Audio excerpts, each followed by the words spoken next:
अस्सलाम वालेकुम दोस्तों, आप सबको मेरे चैनल लीगल एनालिसिस में खुश आमदीद कहता हूँ। आज का जो टॉपिक हमने सिलेक्ट किया है वो सीरीज़ ऑफ टॉपिक के साथ साथ चलता हुआ हमारा लास्ट टॉपिक होगा बेल के हवाले से। आज का जो टॉपिक है वो है अपील आफ्टर कन्विक्शन या बेल आफ्टर कन्विक्शन। अब एक चीज़ माइंड में आ जाती है कि जब किसी को सज़ा हो जाती है, कन्विक्शन हो जाती है, तो उसका बेल होता है या नहीं होता? अगर होता है तो किस सेक्शन के तहत, किस ज़ाब्ते के तहत होता है? देखिए, इसको अपील आफ्टर कन्विक्शन भी कहा जा सकता है या बेल आफ्टर कन्विक्शन भी कहा जा सकता है। इसका जो रेलिवेंट प्रोविज़न है वो है सेक्शन 426 CRPC। 426 बेसिकली हम फाइल करते हैं अपील। जब किसी को कन्विक्शन हो जाती है, जब किसी को सज़ा हो जाती है, तो हम 426 की अपील फाइल करते हैं। अब उसी अपील के अंदर हम बेल की भी डिमांड करते हैं, बेल, ताकि हमारा जो अपील है till the disposal, appeal decide हो तब तक हमें बेल पे रिहा कर दिया जाए। 426 की जो ग्राउंड्स है, 426 का जो रिक्वायरमेंट है वो ये है, अगर आपको मजिस्ट्रेटियल कोर्ट या मजिस्ट्रेट का जो कोर्ट है वो आपको सज़ा करता है तब आप अपील में जाए, सेशन कोर्ट जाएंगे। अगर सेशन कोर्ट आपको सज़ा करती है तो आप हाई कोर्ट में अपील फाइल करेंगे। ठीक हो गया। अब 426 की जो रिक्वायरमेंट्स है कि आफ्टर कन्विक्शन जब बेल आप डिमांड करते हैं तो बेल आप किन ग्राउंड्स पे आपको बेल दिया जा सकता है। याद रखिए, दिया जा सकता है से मुराद ये है कि आपको ज़रूरी नहीं है कि अगर ये ग्राउंड्स उसमें मौजूद तो आपको बेल मिले, लेकिन ये है कि एक कानून ने एक रियायत दी है कि कन्विक्शन के बाद अगर आप बेल सीख कर रहे हैं तो इन ग्राउंड्स का होना ज़रूरी है उसमें। तो सबसे पहले जो हमारे पास जो ग्राउंड अवेलेबल होगा वो ये है 3 years imprisonment and appeal has filed not decided in 6 months, the accused is liable to granted bail।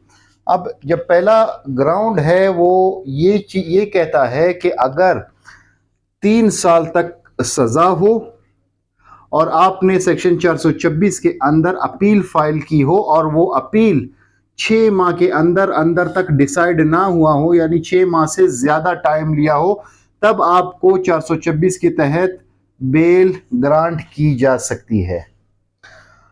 जो नेक्स्ट रिक्वायरमेंट है वो ये है कि अगर कन्विक्शन मोर देन 3 years है, आपको 3 साल से ज़ायद की सज़ा हुई है और 7 साल से कम हुई है। 3 साल से ज़्यादा है सज़ा आपकी कन्विक्शन और 7 साल से कम है, और जो आपने अपील 426 में फाइल की है वो डिसाइड नहीं हुआ कितने अरसे में, 1 साल के अंदर, यानी आपने अपील 426 की फाइल की है और वो 1 साल तक पेंडिंग मौजूद है और आपको खदशा है कि ये मजीद भी पेंडिंग होगा, इस पर कोई डिसीजन नहीं आई क्योंकि ताखीर से चल रहा है। इसमें एक मैगजिम है, डिले जस्टिस डिफीट्स इक्विटी, ये इसमें इसी टॉपिक में ये बहुत ही ये मैगजीन अट्रैक्ट करता है। अगर 1 साल तक वो पेंडिंग हो और उसको डिसाइड ना किया गया हो तब आपको मुलजिम को बेल मिल सकता है। अब जो तीसरी रिक्वायरमेंट है, इफ द कन्विक्शन इज 7 और मोर से मुराद 10 साल या लाइफ इम्प्रिजनमेंट, लेकिन उसमें डेथ ना हो।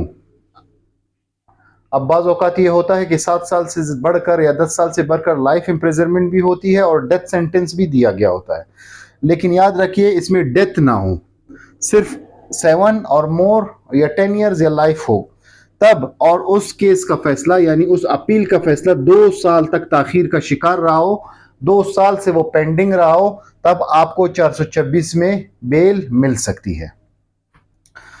अब जो एक चीज आ जाती है यहाँ पे, ये ताखीर किसकी बिहाफ पे होनी चाहिए।